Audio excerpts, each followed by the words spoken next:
नमस्कार मित्रांनो, मी प्राध्यापक दिनेश घाटे, संचालक Mauli commerce coaching class Akola. आज आपण रँक कोरोलेशन या चॅप्टरमधील पुढची method when rank are not given या पद्धतीमधील एक उदाहरण या ठिकाणी अभ्यासणार आहोत. मग when rank are not given याचा अर्थ असा आहे की ज्या स्पर्धेमध्ये जजेसनी स्पर्धकांना मार्क दिले असतील त्या ठिकाणी त्या मार्कांवरून आपल्याला त्याला रँक द्यायची आहे. मग ही रँक कशी द्यायची? तर रँक देण्याच्या दोन पद्धती आहेत. एक तर असेंडिंग ऑर्डरमध्ये किंवा डिसेंडिंग ऑर्डरमध्ये. मग असेंडिंग ऑर्डर म्हणजे चढत्या क्रमात. तर स्पर्धकांना दिलेल्या मार्कांमध्ये सगळ्यात कमी मार्क दिलेल्या स्पर्धकाचा 1 नंबर, त्यापेक्षा जास्त 2 नंबर, त्यापेक्षा जास्त 3 नंबर, त्यापेक्षा जास्त 4 नंबर, अशा पद्धतीने असेंडिंग ऑर्डरमध्ये आपण रँकिंग करू शकतो. किंवा दुसरी पद्धत डिसेंडिंग ऑर्डर म्हणजेच उतरत्या क्रमात. तर सगळ्यात जास्त मार्क मिळालेल्या स्पर्धकाला 1 नंबरची रँक, त्याच्यापेक्षा कमी 2 नंबर, त्याच्यापेक्षा कमी 3 नंबर, त्याच्यापेक्षा कमी 4 नंबर, अशा पद्धतीने आपण उतरत्या क्रमात सुद्धा रँकिंग देऊ शकतो. तर चला आपण पहिल्यांदा एक उदाहरण वाचू आणि ते सोडवून पाहू.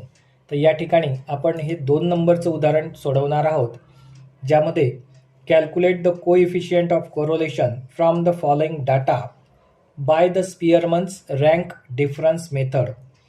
तर आपल्याला स्पियरमन यांच्या रँक डिफरन्स मेथडनी आपल्याला एक कोइफिशियंट ऑफ कोरोलेशन काढून दाखवायचं आहे.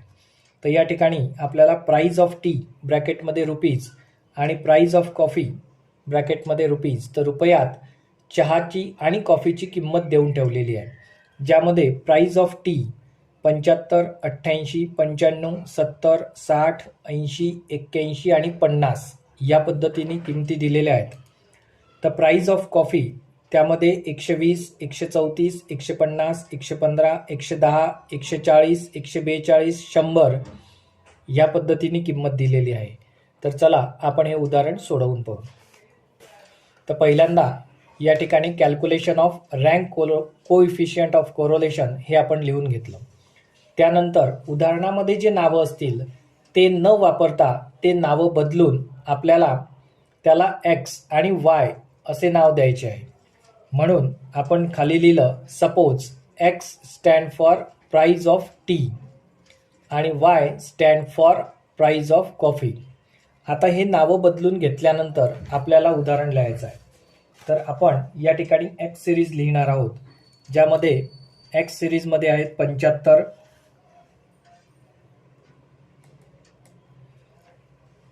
88, 95, 70, 60, 80, 81 आणि 50 अशी किंमत.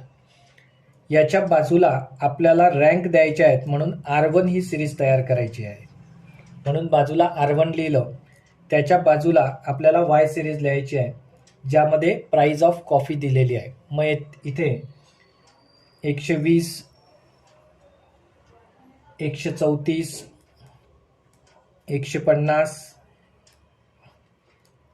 115, 110, 140, 142 आणि 100 अशी कॉफीची किंमत दिलेली आहे.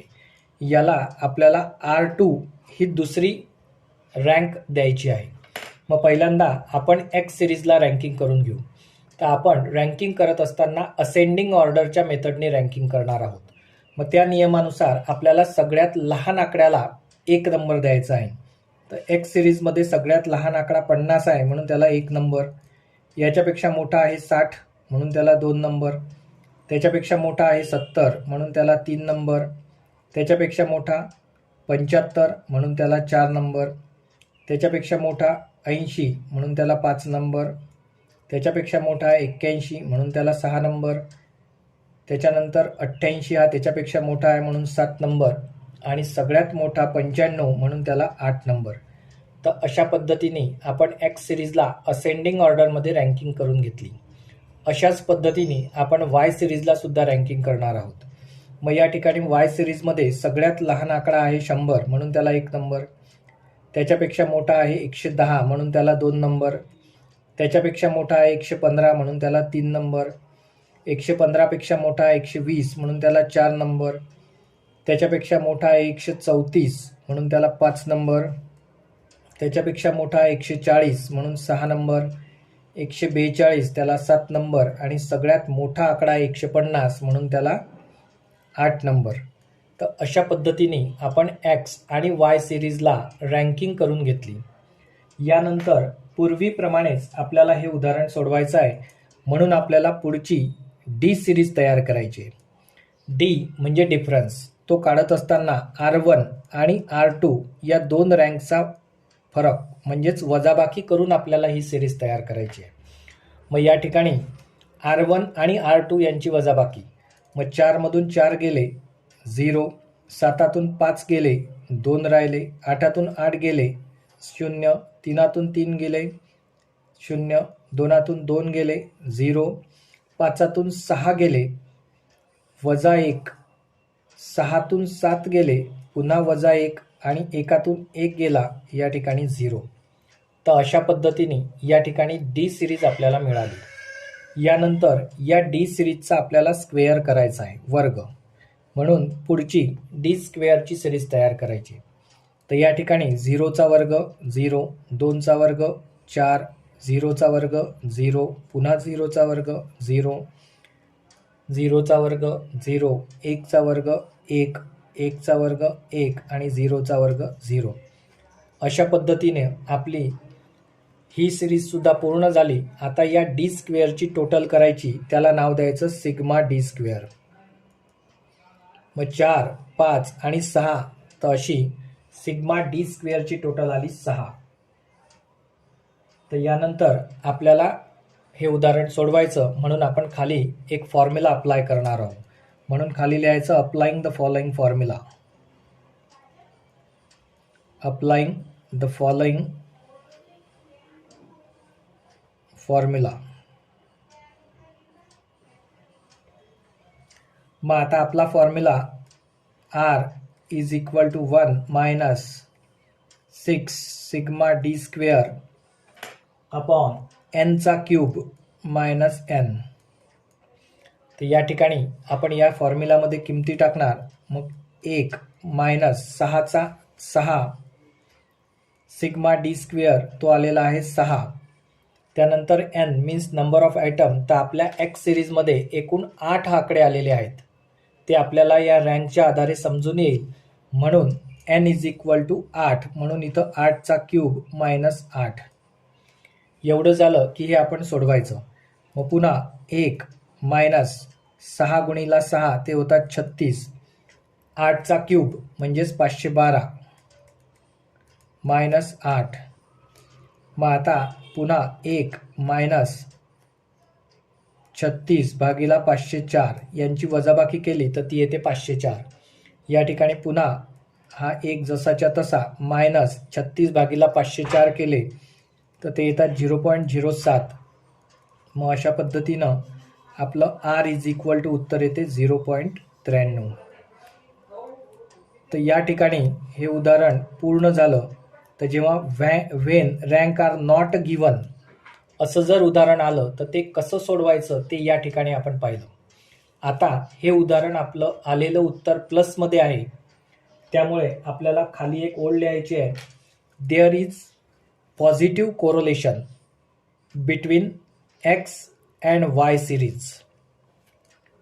देअर इज पॉझिटिव्ह कोरोलेशन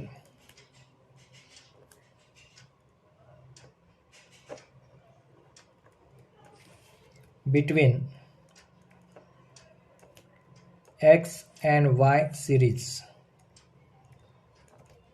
तर या ठिकाणी आपण याला हाय डिग्री पॉझिटिव्ह कोरोलेशन असं सुद्धा लिहू शकतो. पण तुम्हाला जर पूर्णपणे व्यवस्थित आठवत असेल की कोणत्या उत्तराला काय म्हणायचं, म्हणजेच 0 ते 30 0 ते 0.30च्या दरम्यान जर उत्तर आलं तर त्याला लो डिग्री कोरोलेशन म्हणतात. 0.30 ते 0.75च्या दरम्यान उत्तर असेल तर त्याला मॉडरेट डिग्री म्हणतात. आणि 0.75 ते 1च्या दरम्यान उत्तर असेल तर त्याला हाय डिग्री कोरोलेशन म्हणतात. राऊंड अप 1 उत्तर आलं तर त्याला परफेक्ट डिग्री कोरोलेशन म्हणतात आणि उत्तर जर 0 आलं तर देअर इज नो कोरोलेशन असं म्हणतात. पण हे जर तुम्हाला आठवत असेल तरच डिग्रीचा उल्लेख करायचा, अन्यथा सरळ सरळ उत्तर प्लसमध्ये असेल तर there is positive correlation between x and y series, जर उत्तर मायनसमध्ये असेल तर there is negative correlation between x and y series असं लिहून उदाहरण थापवायचं. चुकीचं लिहिल्यास उपयोग नाही, म्हणून ही सोपी पद्धत आहे. ठीक आहे, तर मी तुम्हाला PDF कॉपीमध्ये आणखीन काही उदाहरणं प्रॅक्टिस म्हणून देतो, ते तुम्ही सोडवून पहा. काही अडचण असल्यास विचारू शकता. धन्यवाद.